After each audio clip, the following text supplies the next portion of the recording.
네, 하나님 말씀 같이 보도록 하겠습니다. 잠언 18장 4절에서 12절입니다.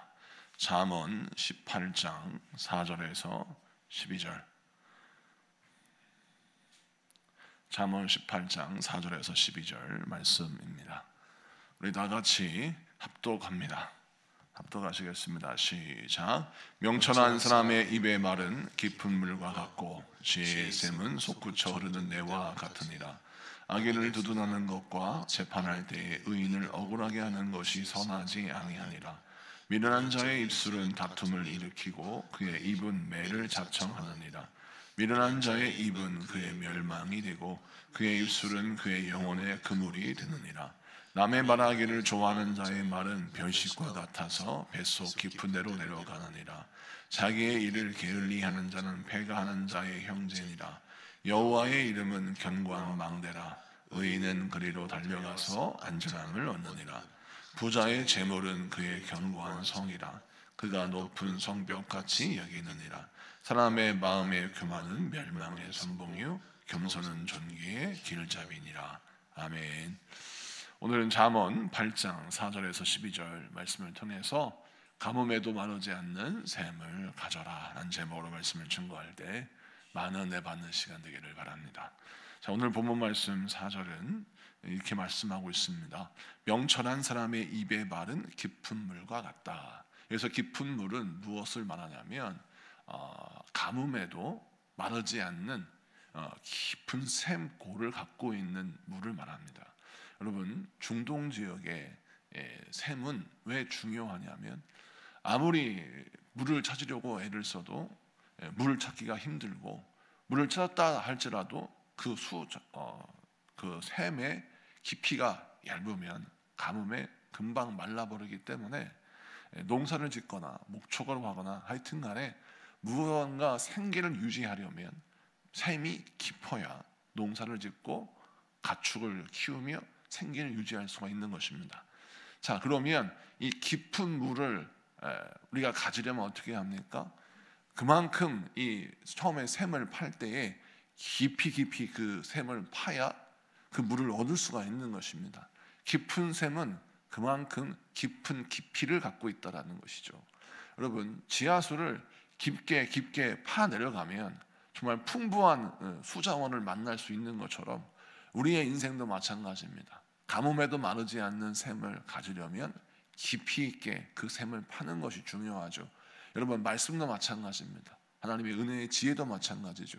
우리가 환난과 고난을 당한다 할지라도 그 환난과 고난 속에서도 말씀을 붙들고 그 말씀 안에 살려고 하는 영적인 그 열심과 그 노력을 통해서 우리의 영적인 깊이가 더 깊어질 수 있다는 사실이죠.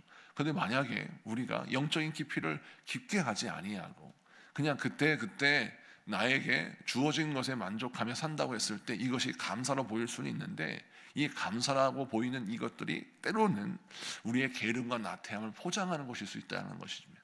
여러분, 감사하며 사는 인생은 참 복된 인생이고 하나님의 기뻐하시는 인생이지만 주의할 게 있습니다.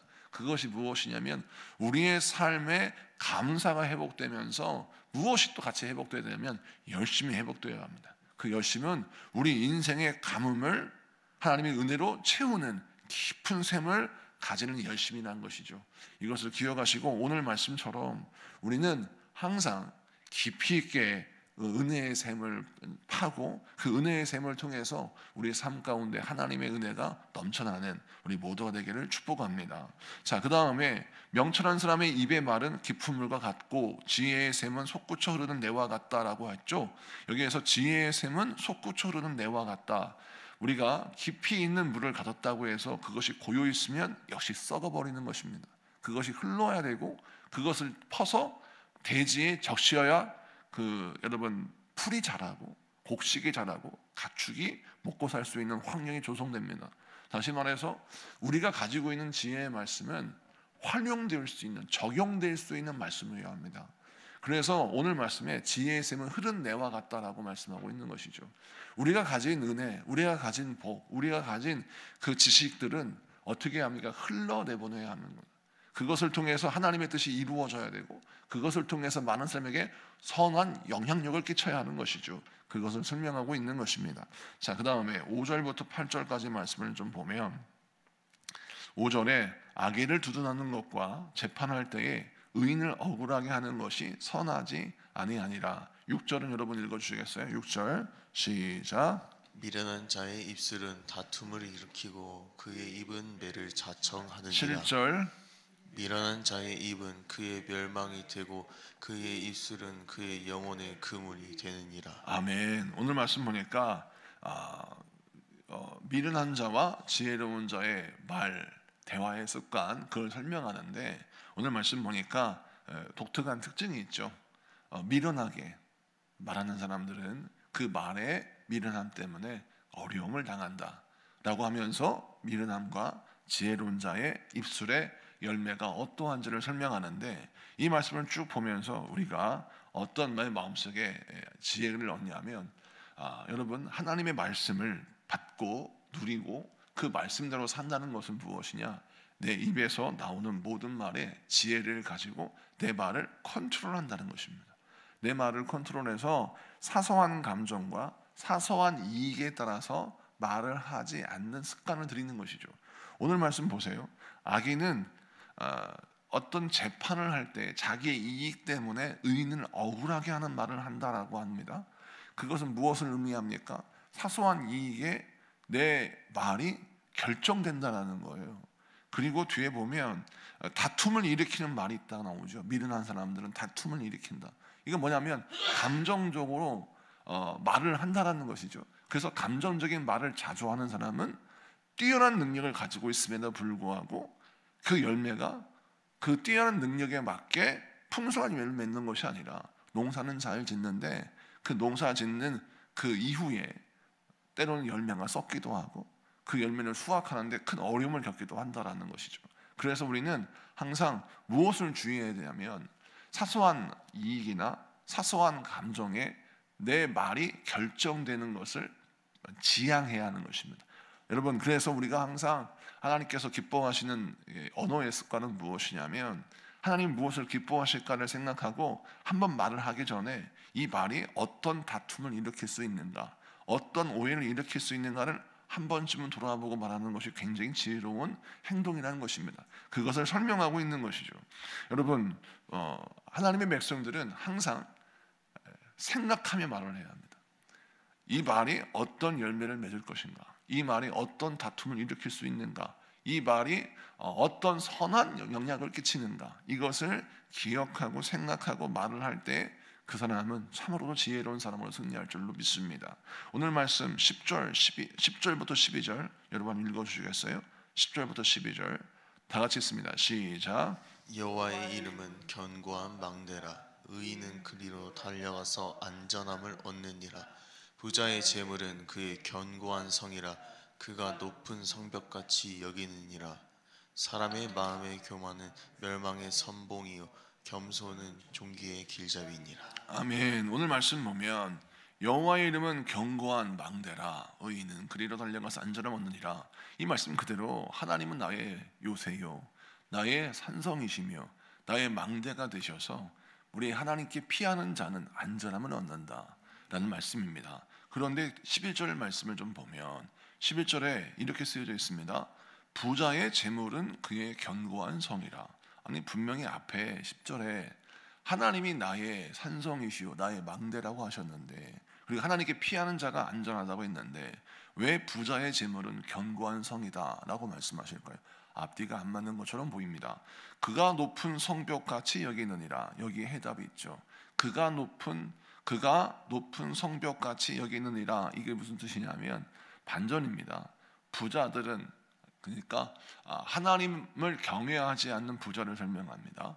세상의 방법으로, 악의 방법으로 재물이 나의 인생의 전부라고 말하는 그런 부자들을 말합니다. 자, 잠언에서 말하는 악한 부자들은 어떻게 생각하냐면 나의 재물이 견고한 성이라고 생각한다는 거예요.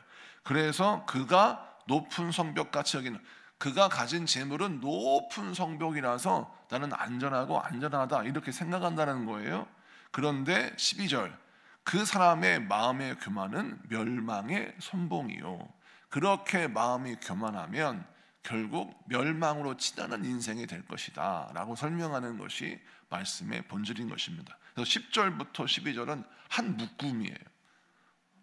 먼저 뭘 설명하냐면 여호와를 경외하고 여호와께 피하는 자는 견고한 요새, 안전한 요새에 거하는 자가 되는데, 세상의 부자들은 여호와께 피하지 않고 나의 재물이 나를 지키는 장벽으로 이해를 해서 항상 나의 재물이 나를 지키는 성이다 이렇게 생각을 한다는 겁니다. 그래서 그의 재물은 그의 재물의 부피는 그의 인생의 안전함을 지키는 장벽으로 이해를 한다는 거예요. 그런데 12절에 무엇을 강조하냐면 이것이 바로 인간의 교만이다. 네가 아무리 너를 지키는 장벽을 높게 쌓았다 할지라도 결국 그것이 너를 패망으로 이끌 것이다 라고 설명하면서 우리에게 무엇을 강조하냐면 항상 하나님께 겸손하여 여호와께 피하는 자는 안전함을 얻고 진정한 평안을 얻고 하나님께 은혜를 얻는 자가 될 것이다 라는 것이 오늘 10절부터 12절까지의 말씀입니다. 자, 그럼 이 말씀을 통해서 우리가 어떤 메시지를 붙들어야 합니까? 여러분, 내 성의 한계를 아는 것이 복입니다. 할렐루야.